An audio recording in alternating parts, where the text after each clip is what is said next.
E aí, pessoal, tudo bem?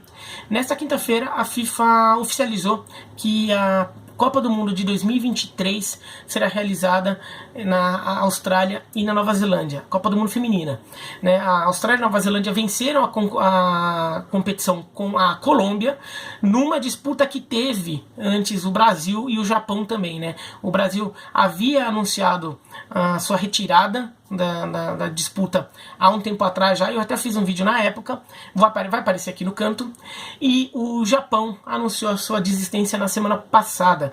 A decisão do Japão é até um pouco compreensível também, do ponto de vista do Japão mesmo, econômico, tudo, porque o Japão, os Jogos Olímpicos de 2020 foram para 2021, quer dizer, então já ficou mais próximo desse torneio, e os Jogos Olímpicos talvez viriam um pepino para Tóquio, então a gente ainda não sabe exatamente o que vai acontecer. Então acho que o Japão quis tirar isso da frente para se concentrar em tentar fazer os Jogos Olímpicos acontecerem direito.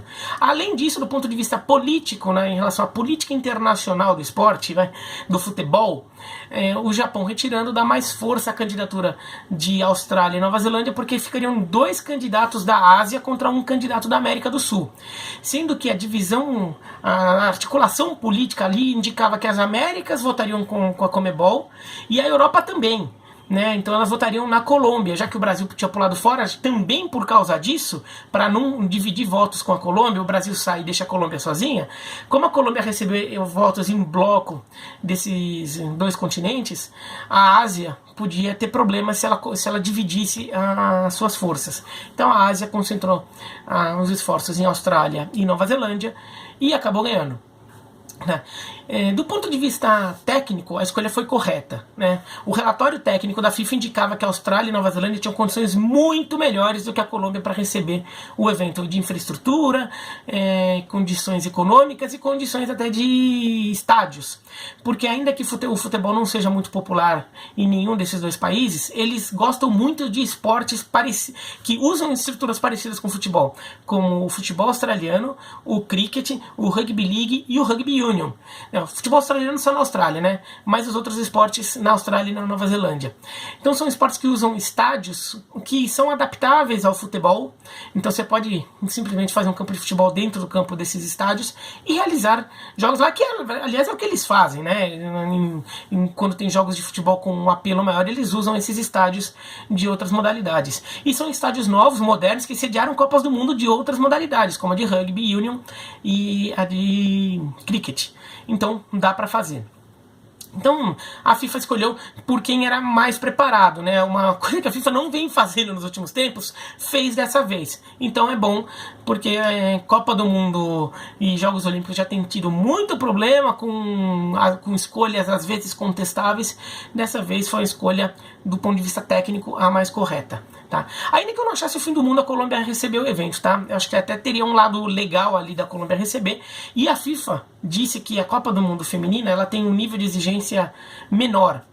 Então a infraestrutura que a Colômbia oferecia e se dispunha a ajeitar era suficiente. Não teria de ser uma coisa padrão FIFA, que a gente falou muito em 2013 e 2014. Não tinha que ser algo padrão FIFA de Copa do Mundo. Seria um padrão FIFA de Copa do Mundo feminina, de Copa do Mundo masculina. Seria um padrão FIFA de Copa do Mundo feminina, que é um padrão FIFA menor. Então a Colômbia poderia sediar se fosse o caso.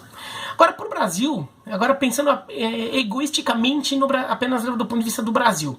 Para o Brasil, para o futebol feminino brasileiro, foi ruim.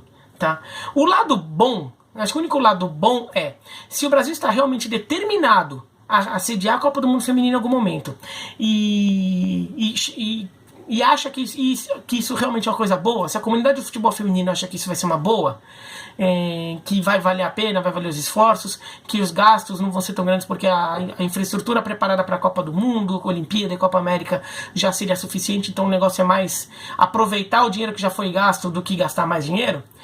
Não tendo a Copa na Colômbia, o Brasil, a Comebol, os países da Comebol não ficam fechados para as próximas edições por causa do rodízio continental. Então o Brasil pode ser candidato a 2027 ou 2031.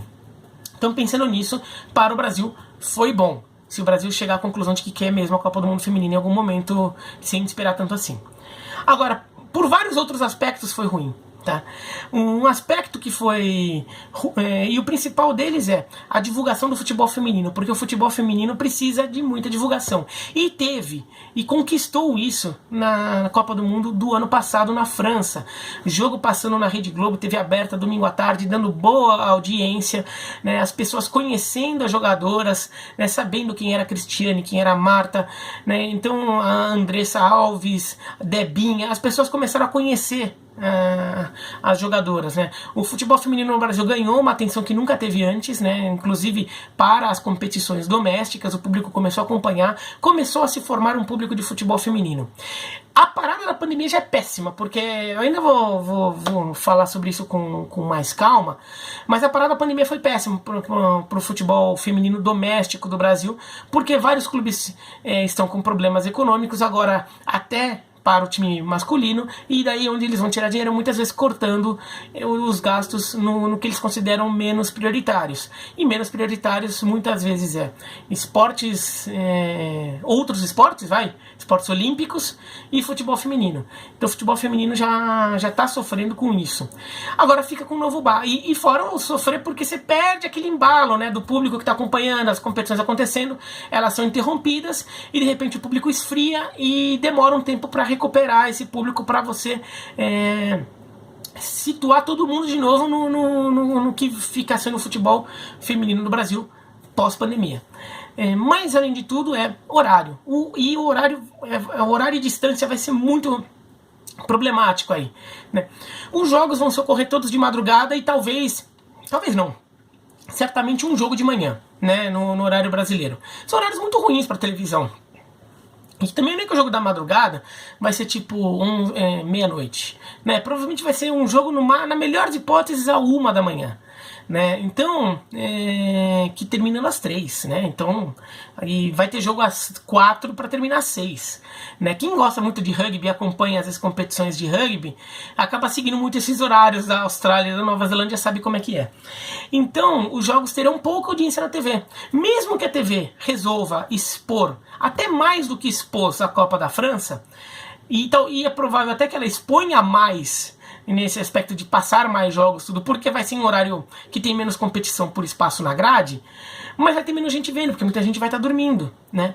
Então a audiência vai ser mais baixa, e isso vai atrapalhar. Muita gente vai acompanhar a Copa do Mundo Feminina vendo os resultados, acordando de manhã vendo os resultados dos jogos pela internet, pelo celular, por onde for, né? Então isso já tira muito da atenção que o futebol feminino receberia.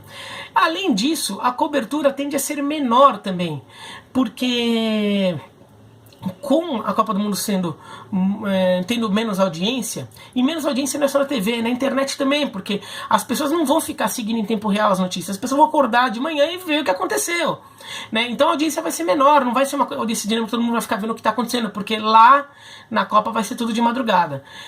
Então a audiência dos sites, por exemplo, vai ser menor nas notícias de futebol feminino do que seriam, né, com uma competição na Colômbia, que seria um ótimo horário aqui para o Brasil, né? Jogos à tarde e à noite.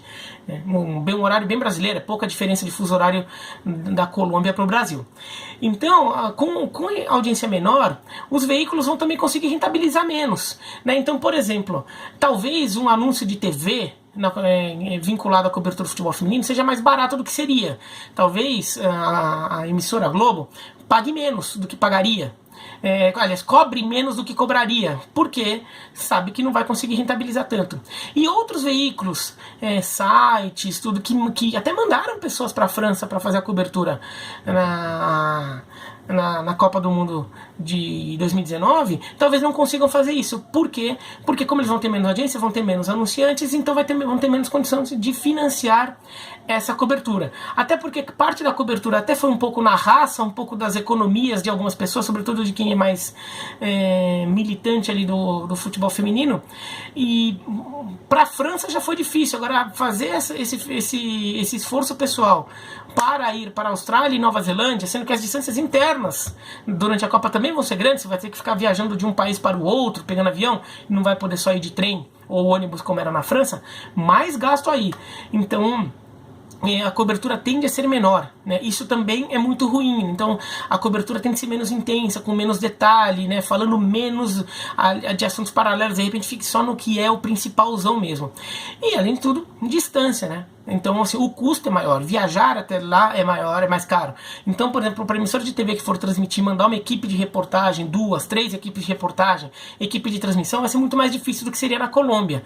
Na Colômbia dá para chegar e mandar, né? Então, ter repórter em loco, ter... Na Colômbia, na Nova Zelândia e na Austrália é capaz de ter, mas de repente 1 ou 2, né? Muito menos, porque vai ser muito mais caro manter tantos profissionais ali do outro lado do mundo.